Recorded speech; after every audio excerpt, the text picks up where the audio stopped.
Hello guys and welcome back to Planet 40k Tyranids. So we've got another unit review for you today. This time we're looking at the Tyranid Warriors with the melee bioweapons. Now they were a part of our top 7 melee units from the Tyranids Codex in our previous video, or one of the previous videos that we've done on the channel. So if you missed that, check that one out. It's just my personal opinion, of course. But today we are talking about the Warriors with the melee weapons. And we're going to do the review, the key detachment, and of course the Planet 40k rating at the end of the video. So let's get into the keywords of note. To begin, infantry keyword, which of course will relate to things such as terrain, as an example, going through, breaching, or just hiding behind it. And they've got synapse, so anything within 6 inches will be classed as being within synapse range, including themselves. So that's going to affect our main faction ability, which of course relates to battle shock. But all the other keywords of note aren't really that useful, they're just there. As for the points cost, 85 points for 3, that's a min unit. And if you're taking 6, which is the other option, 170 points. So, cheap-ish, maybe not so cheap, I don't know. What would you call that? Cheap or not cheap? It's okay, I suppose, it's okay. I mean, they're of course more expensive than the ranged warriors by, I think it's by 30 points, they're 140 for 6. And, yeah, I actually think the melee ones are better anyway, so it is kind of fair. But let's get into the actual statistics for these Tyranid Warriors. First of all, we've got a movement of 6 inches, which is not really the quickest, especially when you're comparing it to their competitors in the same codex, such as your Neurolictors, your Gene Stealers, your Raveners, all those kind of units. Hormagaunts are another example. Your Ron Ryan's Leapers, I always get that wrong way around. They're all quick and fighting first, whereas these guys don't really have those abilities and they're not that quick. They're moving at 6 inches. Toughness is 5, which is okay. 4+ armor save, 3 wounds, leadership 7+, and the OC is 2. I thought the OC could slightly go up, but it's OC 2, is what it is. Abilities wise, we've already kind of said it. Well, no, we haven't. Shadow in the Warp and Synapse. Synapse, but they do have. I hate the way they put this in. Synapse just shouldn't be there unless they've actually got it, but anyway, it's just my pet peeve of these data sheets. But Shadow in the Warp is important because, well, you're going to have a few units in your list at the very least that have Shadow in the Warp. But they've got to be up and running when you actually pull the trigger with Shadow in the Warp, and this is another unit that can do it. As for the unique ability, we've got the Adaptive Instincts, which is at the start of the fight phase, and that's both your fight phases, don't forget, yours and your opponent's. You're going to select one of the following. Option number 1, Aggression Imperative. So until the end of the phase, you get to reroll your hit rolls over 1. Nice. Option number 2 is the Bioregeneration. So you're basically getting to reroll all your saving throws over 1. Also nice. How would you use these? The question is, how would you use these? So if you were the unit that was making a charge, or you were the unit that was going to be fighting first in this particular fight phase, I would select the rerolls of the hit rolls of 1. You're going to be doing more damage that way, so therefore there's going to be less damage coming back, removing our models. However, if we were fighting second or we were charged, well, that's fighting second, isn't it really? Then I would definitely choose the saving throw so that we keep up and running so that we can actually hit back. There's no point in having rerolls of hit rolls over 1 if we've not got any models to actually hit with. So you've got to be careful which way you actually choose these. If you're fighting first, hit rolls over 1. If you're fighting second, saving throws over 1. That's simple. The melee weapons are as follows. So we've got the Tyranid Warrior Claws and Talons. I quite like this weapon. It's a little bit juicy and one of those that go under the radar. You've got 6 attacks per warrior. Bear in mind you can have up to 6, well 3 or 6 warriors within the unit. 6 attacks each. Weapon skill 3+, strength 5, minus 2 AP, 1 damage. Now the damage being 1 it's okay. But then they're also twin linked, so you're re-rolling all the wound rolls. Now bear in mind that we could be re-rolling the hit rolls over 1. So you're hitting on 3s, re-rolling 1s, then you're re-rolling all the wound rolls with strength 5. It's doing a lot of work, it really is. Now ideally, if you're not planning on having loads of maximum units of Tyranid Warriors, then ideally you want to be splitting them into 2 units of 3. Simple reason is you're going to get 2 different synapse bubbles, so you're not going to have that max damage potential, of course, if you've only got 3 models, because that's only going to be 18 attacks rather than 36 attacks. But yeah, a unit of 6, 36 attacks, hitting on 3s, re-rolling in 1s if you select that Adaptive Instinct. Ideally you want to be fighting first, of course, that's when you re-roll 1s. From your 36 attacks, you're looking at an average of 28 hits from that. and that's after you reroll ones. At Strength 5 and Twin Linked, which is actually really good, you're looking at around 25 Guardsmen, 8 Space Marine Intercessors, 2.5 Terminators with the shields, 3.5 Scorbit Destroyers if you're playing my Necrons, and even 4 wounds on something that's sort of toughness 10 and beyond. So that's a pretty decent outlay, really. They can be pretty much going after any kind of target. I wouldn't recommend going for the toughness 10 stuff, don't get me wrong, that's not what I'm suggesting. But infantry especially, they do work on. They really do. Next I want to move into the key detachment, as we always do now in these new style videos from the Codex. And the key detachment, in my opinion, for the Tyranid Warriors is the Synaptic Nexus detachment. This is all based on Synapse and the Synapse monsters really, and they are some Synapse creatures. Now with their Synaptic Imperatives, you've got 3 to select from with 3 battle rounds. And you've got the 5+ invulnerable save, which of course will be nice because they don't have an invuln. The other option is to add 1 to the advance and charge move, which of course is nice because they're a melee unit. So advancing or charging, preferably charging. And goaded to slaughter, which is an option to add 1 to the hit roll. So if you're already hitting on 3s rerolling 1s, now you could be hitting on 2s rerolling 1s. You're effectively not missing much there, unless you get the few odd dice that you just messed up with. But hitting on 2s rerolling 1s and then Twin Linked for all the win rolls, that's pretty nasty. Pretty nasty.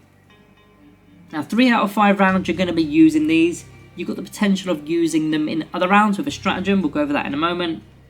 In fact, let's go over the stratagems now. I'm going to talk about some of the stratagems. I think there's a couple that don't really relate. 1, 2, 3, 4. I'll talk about 3 of them. There's 3 here. The first one, Imperative Dominance. For 1 command point in our command phase, we select a unit within Synapse range, which they always will be, and you can select a Synaptic Imperative even if you've already used it in this battle, and that will replace the one that you've actually got for that unit. So for example, if you've already used that 5+ invulnerable save, and you're on turn 3 now, you've already used it say turn 1, you can say, you know what, I don't need the +1 to the charge move, let's spend a CP for my warriors and have a 5+ invulnerable save again just for that particular unit. So that could be very useful for resilience and durability.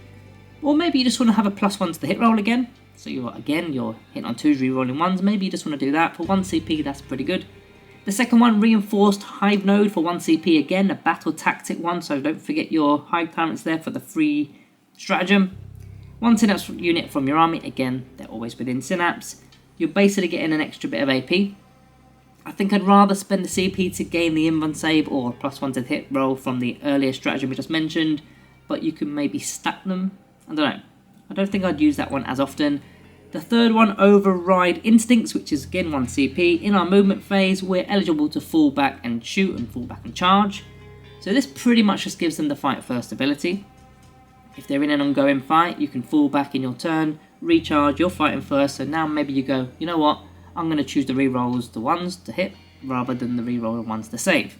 So you're going to do more damage again in your turn. So that's the 3 that I'd go with from the Synaptic Nexus detachment. I think all 3 work pretty well. There is something else to mention while we're here within the synergy section, which is the Winged Tyranid Prime. It's got the leader keyword. It can go with Gargoyles, Tyranid Warriors with the melee, and Tyranid Warriors with the ranged bioweapons. Now what the Winged Tyranid Prime does is he gives the entire unit the Alpha Warrior ability. Well, he has the Alpha Warrior ability, and it gives the entire unit sustained hits 1. So if you've got 36 attacks, for example, on average, 6 of them will be 6s when you roll to hit.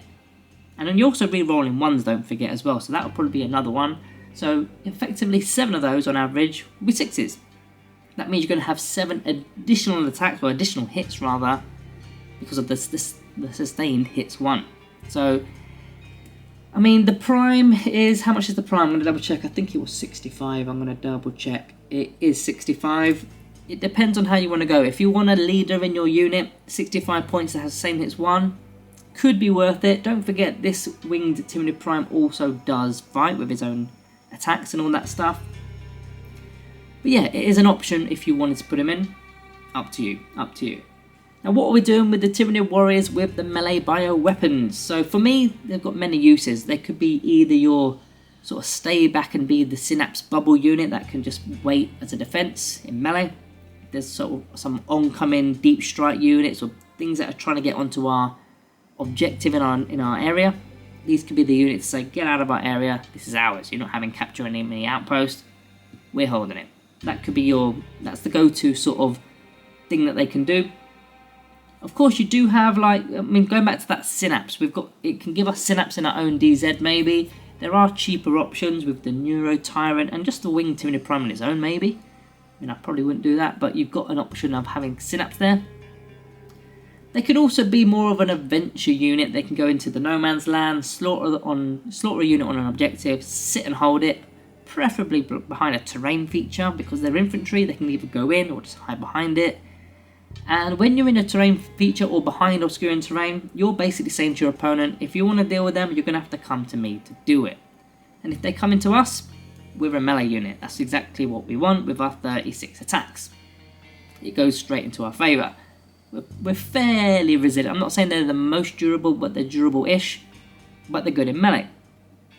And of course, that kind of eliminates our weakness of movement with a movement of 6 inches, which is, we're going to come up to the weaknesses in a moment. But it eliminates that movement, because if we're staying in a certain location, asking our enemy units to come to us, then we don't need to move. We're cool. We can just sit there. Now, I love all the reroll stuff. They're rerolling hit rolls over 1, potentially. They're rerolling all the wound rolls. There's a lot of damage coming from these guys. And even a 3-man unit is doing a bit of work with their 18 attacks. Just from the sheer amount of rerolls that you're getting, you're just able to do damage. Even though it's 1 damage a pop, it's still damage at the end of the day.